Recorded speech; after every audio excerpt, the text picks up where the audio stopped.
This is everything you want from a vintage watch with the appeal and confidence of a modern timepiece. It is 6:41 p.m.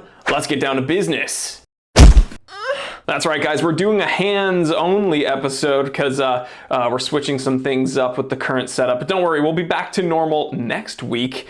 But here we have the Maen Brooklyn 36 triple date. Let me get up close so you can really see this super unique pie pan dial with this color that in some lights it looks kind of salmony, and then in other lights it looks kind of champagne-y, and then when it's like kind of dark in the shadows it looks like almost like burnt bronze. It's very, very interesting, and again, vintage in aesthetic, but modern built. So this isn't something that like I feel like I would have to be delicate with. So I really do appreciate that. We see some polished center links and some brushed outer links. This is a Jubilee-esque bracelet, but we're not allowed to say this is a Jubilee bracelet because then the big R will get upset with us. We have M for Maen there on the butterfly clasp, and we have an M on the crown, we can see. And then on the back, I do want to show you something. The case back, if I can get it to focus, says prototype. You guys saw it, right? There we go, prototype. So this is not necessarily indicative of what you will get with the production models, but this still looks pretty dang good. So jumping into the specs, we have a Miyota 9122 premium automatic movement, and you can tell because the second hand is sweeping very, very smoothly. We're getting a box cut domed sapphire crystal, so box domed sapphire. Typically it's just referred to as a box cut sapphire. This is 316L stainless steel, 316L stainless steel, pretty standard. The bracelet is 20 by 16 millimeters, and they refer to it as a Jubilee bracelet in their spec sheet, but we're technically not allowed to say that. Okay, so with this watch, you are not getting a threaded crown, and that's fine because, again, this is more like a... With this Jubilee style bracelet and with the case shape, you would think it's kind of like oystery, but the truth is not every watch that looks like this has to be an oyster case homage. I don't really take it as such. In fact, I would probably prefer to wear this on a leather strap and dress it up a bit. Shout out to Man Cave Leather. So you're getting a push-pull crown. This has a 5 atmosphere water resistance rating, and it is 11.1 millimeters thick, not including the crystal, but 12.6 millimeters thick, including the crystal. I don't like when spec sheets have that differentiation, because the whole reason it's telling you how thick it is so that you can kind of get a feel for how cumbersome or wearable it's going to be on your wrist. And the truth is, when it comes to how high up the watch is on your wrist, you're going to be, it's not like you can remove the crystal, right? So really they should just be measuring it from crystal to case back, but you know, some watchmakers don't like to do that because they want the dimensions to be as small as possible.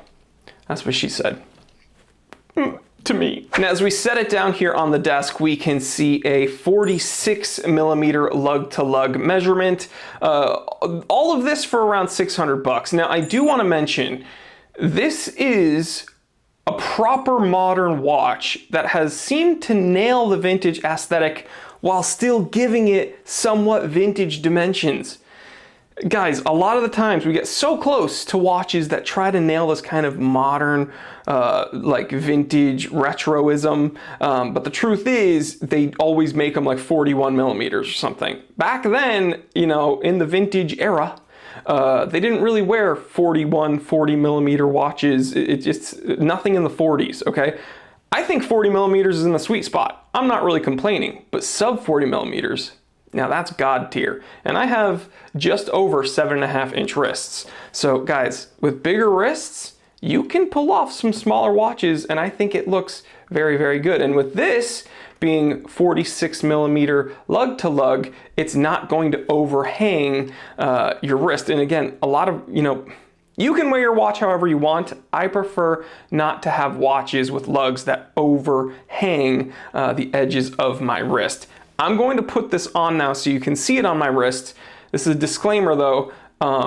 This bracelet like almost doesn't close on my wrist, and they didn't provide extra lugs, or extra links, excuse me, which is fine. I just want to let you know it might look kind of suffocating and constrictive on my wrist. All right, let's do it. All right, here it is again on my 7.5-inch wrist, and it's pinching a little bit. You can see from this angle, it is pinching a bit. Not the hair, it's just a bit tight. I can barely move my wrist, and it's just because this bracelet was not sized to my wrist. This is a media prototype, so I'm sure all the other little dudes that review watches, I mean, seriously, there can only really be one king at a castle. And it's this beefy boy right here. But yeah, so the smaller little dinky dudes that review, I'm sure this will be fine for them. But for someone who has high testosterone and consumes a high protein diet, this is, it's just a bit tight. But the case dimensions look incredible. Now, some of you may be wondering, okay, this is the crown, but what is this? Well, this is how you're gonna go ahead and set the month. So you can stick a pen in there. You know what, I can just do it right now. Shout out to the Mont Blanc that I used to wave around on camera when I first started on YouTube because I didn't know what to do with my hands. Okay, so if we go here and we tap it, we can get that complication to move. And again, you're gonna set the date and the day using the crown position. So very simple. I showed you a watch that utilized these little recessed buttons very, very recently. If you want to see that review of that Boderi, then click up here and we'll have a little pop-up that you can watch. But yeah, so about $600 for this watch. Specs look good. The watch is pretty dang sharp. It feels good. What about the pros and cons? Let's talk about it. Man, see from here, it looks like a dark chocolate dial, like Rolex's chocolate, but again, in many other lighting, or lightings, I should say, it's much brighter and lighter and more vibrant. I mean, that's what you get with sunburst dials, right? They play with the light very, very well. But for the first pro, I'd have to give it to the dial. I really love the texturing on the subdials, the texturing on the chapter ring, the faux patination on these little markers above the indexes. It looks very nice and very, very vintage. But again, it's not a watch that you're really gonna have to be delicate with. Another pro is that I'm a fan of that Miyota movement. Premium Miyota movement. It's the details that matter. They're giving it a very smooth sweep. I believe 28,800 VPH coming from this premium Miyota. So this isn't just any Miyota movement. Again, I prefer Sellita, but if you gotta go with a Japanese movement, spending a bit more for the premium, I say go for it. But the watch isn't perfect, so we're gonna have to talk about the cons, okay? First con is something I harp on and on about in all my reviews. Giving this drilled lugs would have been perfect because I have a feeling most people are going to want to put this on some other kind of strap, a leather strap probably, to dress it up. They're gonna use this not really as a sporty piece, but more as a dressy, interesting, vintagey piece. That's just, I mean, that's what I would do personally, and giving it drilled lugs would make it that much easier for a strap swap. And then I was almost not gonna show this on camera because there's almost no point, but I am gonna show it on camera. So let me just show you the next con. All right, so again, in this lighting, we get a much lighter tone, and then here we have a nice, almost like gold champagne-y look, but then here we have more of that chocolate dial. Okay, so I always show the good and the bad. I almost wasn't going to bring this up because there's no point, but the watch does have Lume, so I must test it, and I must tell you how it performs. terribly. Like, it glows. Oops, I just hit something with my UV torch. Sent in by a viewer, special thanks, you know who you are.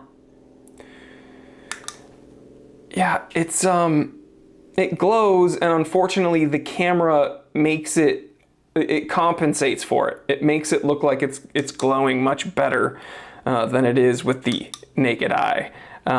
So again, this is a prototype. Maen is gonna want me to specify once again that there will be improvements on the production model. So hopefully, and again, Lume is such an interesting thing. If you want to know the history of Lume, click up here and there's an episode I made about the kind of shady history of Lume. But it's not just the Lume compound that matters, it's how it's applied.